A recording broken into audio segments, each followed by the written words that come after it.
Oke teman-teman, sekarang mari kita bahas apa itu merinding bersama Ustadz Sukron. Gimana Ustadz Sukron? Oke, iya kalau merinding itu kan rasa sebenarnya. Jadi rasa yang muncul di perasaan seseorang atau istilahnya getaran ya, getaran. Jadi kalau orang itu merasa dalam tubuhnya ada getaran atau sesuatu yang janggal, yang nggak biasa, nggak pada umumnya, artinya habis melihat sesuatu yang mungkin dipandang aneh ya, lihat putih-putih terus merasa getar gitu, merasa apa ya, kayak ada sesuatu yang menakutkan lah. Nah itu kan bisa dinamai merinding. Atau mungkin kalau semisal kedinginan kan juga rasa itu ya, Gemigil itu ya. jadi istilahnya menggigil. Tapi kalau saya memaknai ada bedanya. Kalau menggigil itu kan secara fisik ya, lebih pada getaran. Tapi kalau merinding itu lebih di dalamnya, istilahnya jiwanya itu. Jadi perasaan lah, merasa ada sesuatu yang sehingga memunculkan rasa tadi, merinding. Jadi bisa jadi merinding itu karena rasa di luar badan kita secara fisik ya, merinding, menggigil kedinginan atau menggigil karena demam ya, sehingga gitu. Tapi ada merinding karena di dalam munculnya. Jadi kita melihat sesuatu yang nggak umum sehingga melihat putih-putih. Nah, mindset kita, imajinasi kita arahnya putih-putih, guling dibungkus kain mori, pocong misalnya itu. Nah itu ya merinding. Dan merinding itu kan tertentu kadang terjadi di suasana yang mungkin gelap di malam hari. Mungkin kita lewat kuburan gitu kan, gelap-gelapan gitu kan, ada tahu putih-putih, kita merasa akhirnya takut, merinding begitu. Ya itu merinding kalau menurut versi pemikiran ya saya gitu. Mengapa orang kok bisa merinding? Gak beda jauh dengan pertanyaan mengapa orang kok bisa lapar. Nah, jadi mengapa orang bisa merinding? Karena ada rasa yang ditimbulkan oleh sesuatu di luar dirinya. Jadi kalau manusia berjalan di malam hari di kegelapan gelap gulita di tengah-tengah pemakaman misalnya gitu, tentu rasa merinding itu nanti akan lebih mudah muncul. Kalau nggak percaya cobaan praktek ya, sejak kamu itu di keputih. Sekarang kan momennya kan COVID itu ya. Coba kalau nggak percaya di malam jam 12 sendirian lah jalan-jalan, apa istilahnya, mungkin alasannya mungkin iseng lah, cari batu di tengah-tengah kuburan, tak jamin tuh nanti kamu akan merasa merinding. Kenapa? Karena memang ada rasa yang muncul karena dari luar diri kita. Apa itu? Kondisi tempat kita yang sedang kita sedang kita alami di tengah kuburan. Kenapa kok ketika di kuburan kita merinding? Nah ini karena mindset kita sudah tergambar di sini ya. Jadi sesuatu itu kalau sudah di mindset di sini tergambar, sesuatu kuburan, pemakaman, maka kita sudah akan merespon tubuh ini. Maka responnya apa? Merinding. Tapi beda sama-sama malam gelap gulita. Kalau kita berjalan di kamar misalnya, lampu ini rumah dimatikan semua, dan kita udah tahu ini adalah kamar atau rumah tentu merinding nggak akan keluar rasa itu. Tapi kalau kita diajak, ayo ke Keputih, apa? Ngitung patokan, ngitung patokan, tentu kita akan merasa, kenapa? Bisa merasakan kenapa merinding itu?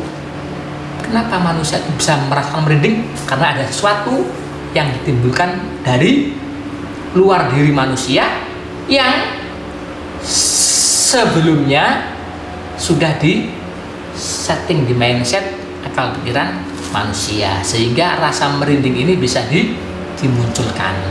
Itu ya, rasa merinding kenapa bisa ada ya, karena pengaruh atau istilahnya karena ada faktor dari luar diri manusia, eksternal, sehingga menjadikan rasa ini muncul seperti itu. Identiknya sama bulu kudu ini beda ya? Kalau bulu kudu, iya. bulu kudu kan kadang berdiri gitu, Oke, trending gitu. Persamaannya dengan bulu kudu bagaimana? Ada, ini sebuah pelengkap. Jadi sensorik motoriknya muncul ketika merinding ini muncul, maka akan ditandai dengan apa?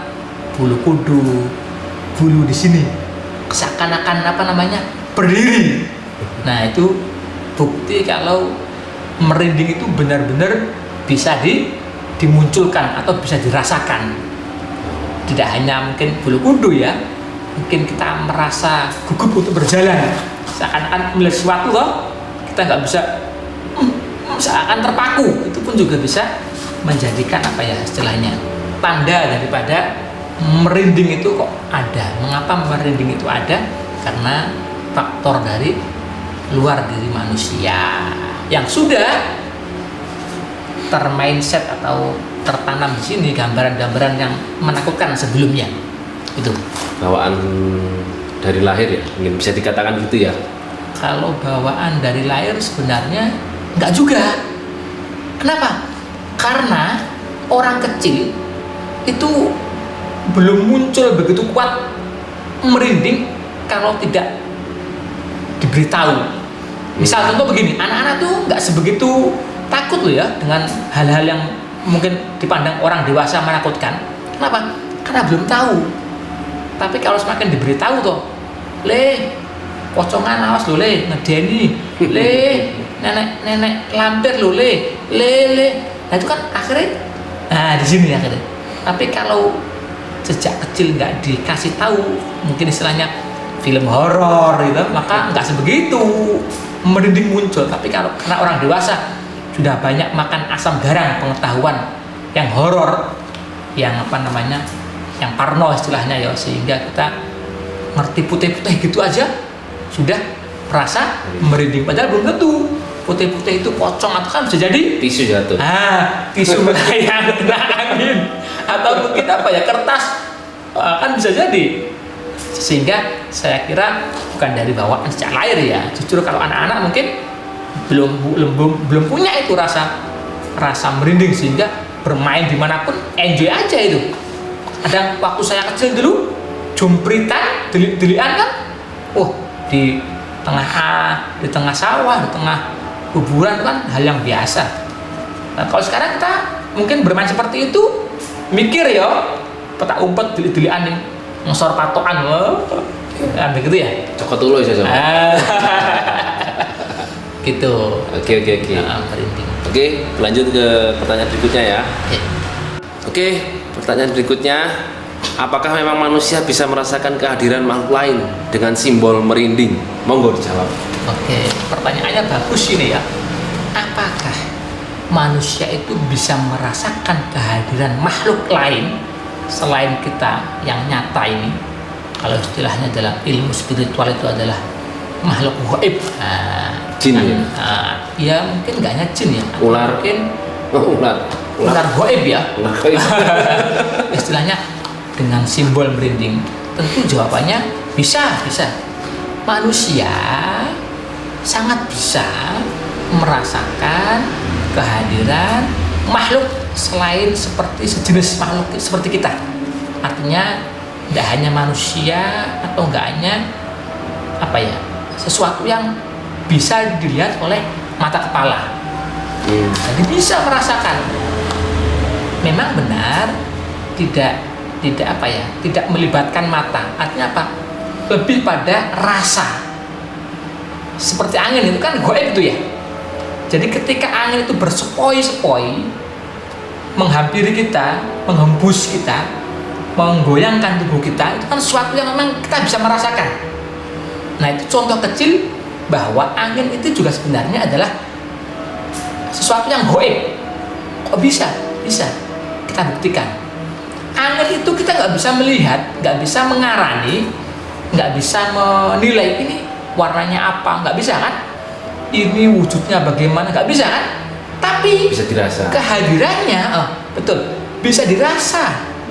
Ini saya kira yang bisa mungkin contoh kecil bahwa angin ini juga termasuk sesuatu yang goib, yang karena nggak bisa dilihat oleh mata kepala, tapi kehadirannya bisa kita rasakan. Nah, sama halnya dengan makhluk goib yang lainnya, yang mungkin istilahnya adalah makhluk halus ya.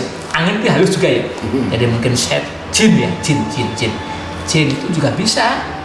Kalau kita mungkin pengen pembuktian, pengen praktek ya, nggak apa-apa. Kapan nanti kita coba jalan-jalan malam ya, CCM. Kita mampir ke mana istilahnya? Kalau di Surabaya itu Rumah Hantu Darmo. Rumah Hantu Darmo. Rumah Hantu Darmo. Nah, mungkin kita Katanya dengar, mungkin kita dengar kata-katanya aja, Rumah Hantu Darmo. Nah, itu semakin menjadi kenyataan, menjadi angker kalau memang orang-orang sudah menilai itu benar-benar angker. Nggak apa kapan nanti kita lain kali waktu kita ngobrol lah ya, nyantai di sana ngopi sambil bahas apa makhluk selain yang ada kita.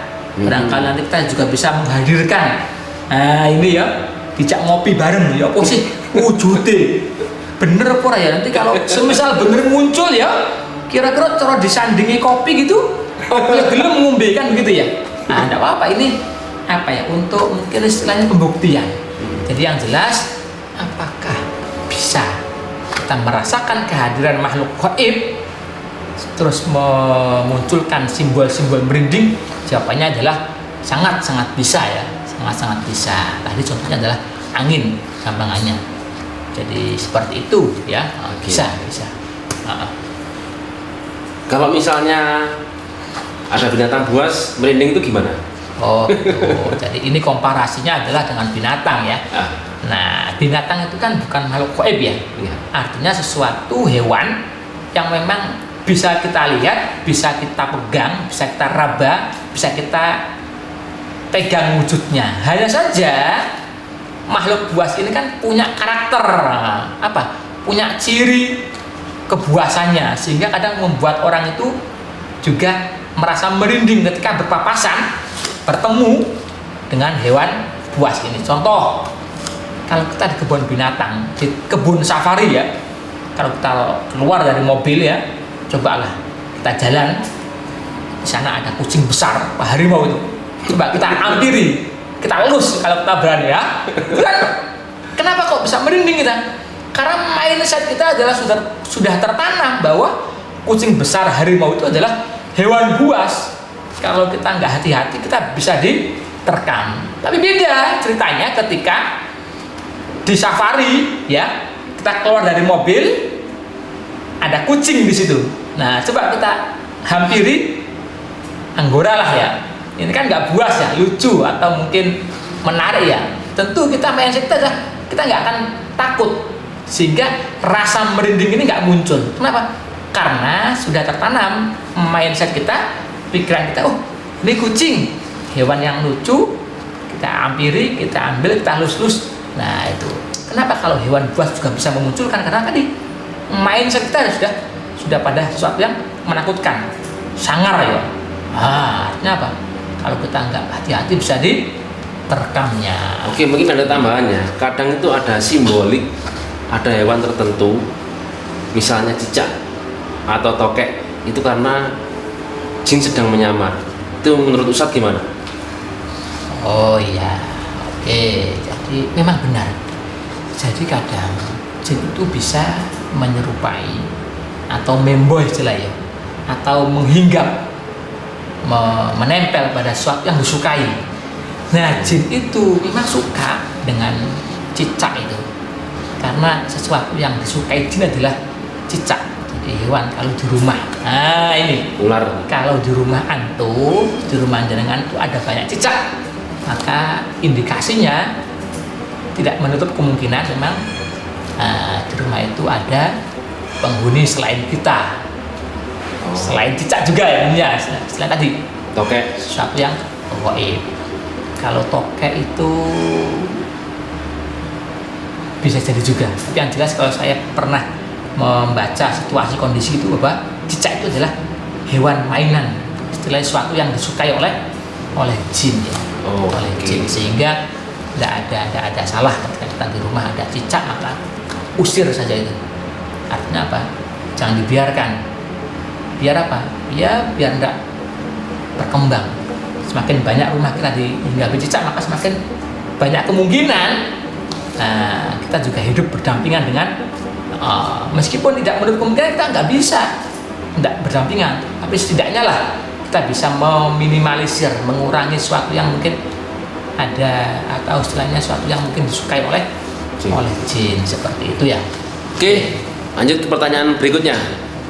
Tips bagi yang suka merinding di tempat yang dianggap angker bagaimana Pak Ustadz? Monggo. Oke, terima kasih. Tips cara Ya. itu kan cara ya. Cara.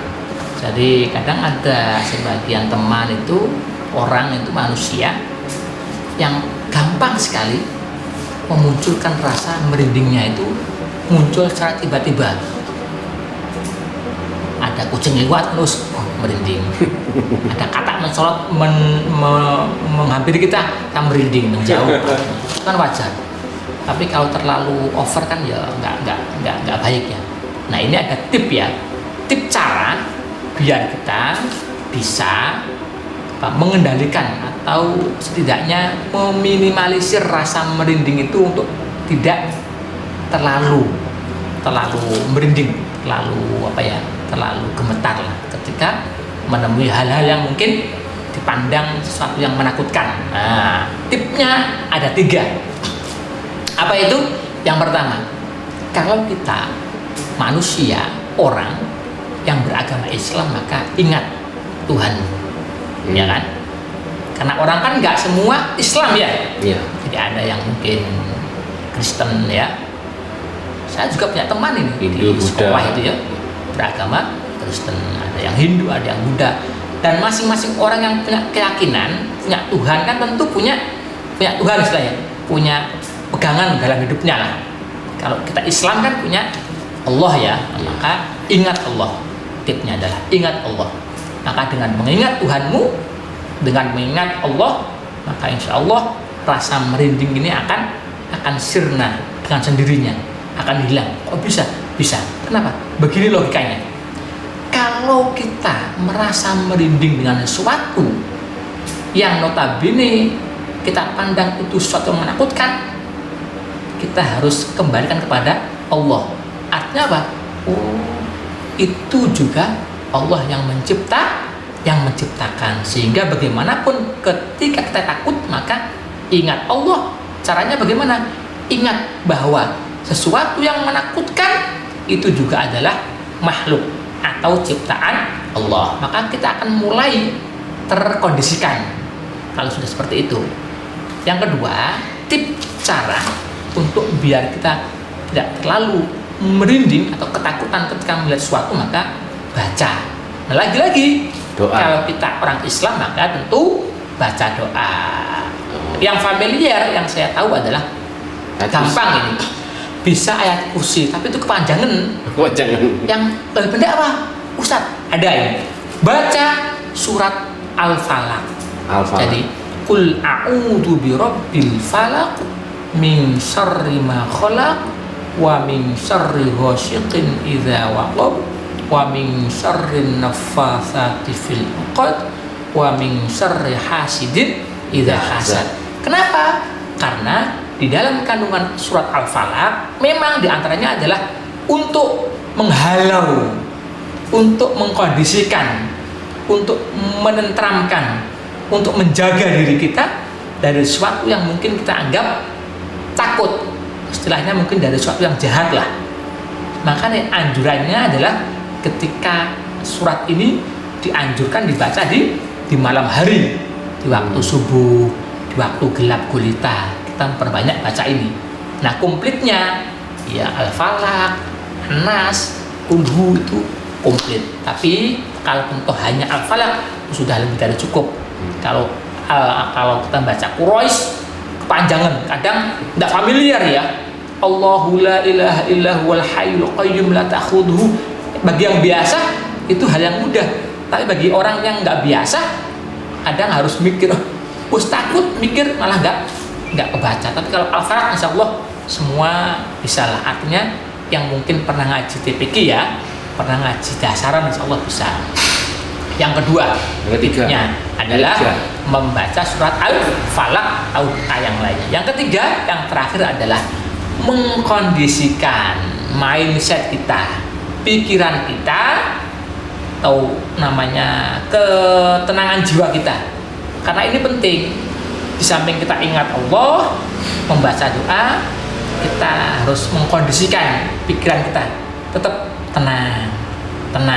Ini kuncinya. Tapi kalau kita nggak tenang, artinya biasanya ketenangan itu akan mudah tercapai ketika kita mampu mengatur keluar masuknya pernapasan. Hitung berapa? 10. Gitu ya. Tapi kalau kita kadang ini panik. Karena panik, maka napas ini nggak teratur, sehingga cara mudah mengatur kondisi adalah dengan pernapasan kita dikondisikan. Jadi intinya 3 tips mudah cara mengatasi rasa merinding yang berlebihan. Yang pertama, ingat Tuhanmu. Kalau kamu Islam, Allah. Yang kedua, baca doa. Kalau kamu Islam, punya doa-doa keseharian atau ayat Al-Quran. Yang ketiga, saya kira ini semua ya, tidak hanya orang Islam bisa mempraktekannya, yaitu dengan cara mengkondisikan pikiran, atur napas, tenang. Tapi ini sulit loh ya, bicaranya gampang, tapi kalau udah ketemu sama sesuatu yang putih-putih ya apa ya, nggak semudah itu ya. Nah itu ya, jadi intinya 3 tadi, insya Allah semoga bisa memberi pemahaman, memberi pengertian, memberi tambahan wawasan tentang bagaimana cara kita mengendalikan diri guna mengkondisikan rasa merinding yang tentu ada pada setiap diri manusia. Amin. Semoga bermanfaat ya. Oke, amin. Oke, Ustadz, ada pertanyaan terakhir. Apakah bisa jika merinding berlebihan orang itu kerasukan jin? Oke. Nah, pertanyaan penutup ya. Ini bagus. Bisakah merinding itu berlebihan menjadikan manusia kerasukan? kebablasan istilahnya? Kerasukan. Artinya apa? Kerasukan. Karena merinding yang berlebihan. Jawabannya adalah bisa juga. Kenapa? Karena ini adalah permainan akal. Jadi merinding itu ketika berlebihan, maka akal ini akan mudah dikendalikan karena kosong kan. Karena ini nggak konsen, sehingga makhluk yang dari luar akan mudah masuk. Ketika makhluk dari luar ini masuk ke pikiran kita, maka tentu akan mengkondisikan seluruh tubuh kita, sehingga kadang gerak kita, bicara kita, penglihatan kita ini sudah bukan murni kita aslinya. Artinya apa? Ada pengendalian dari makhluk yang dari luar, sehingga kalau orang sudah kelebihan merindingnya, maka cara mudahnya adalah nanti kita akan bahas di segmen berikutnya. Oke, terima kasih teman-teman. Kita lanjut ke segmen berikutnya ya. Sampai jumpa. Assalamualaikum warahmatullahi wabarakatuh. Waalaikumsalam warahmatullahi wabarakatuh.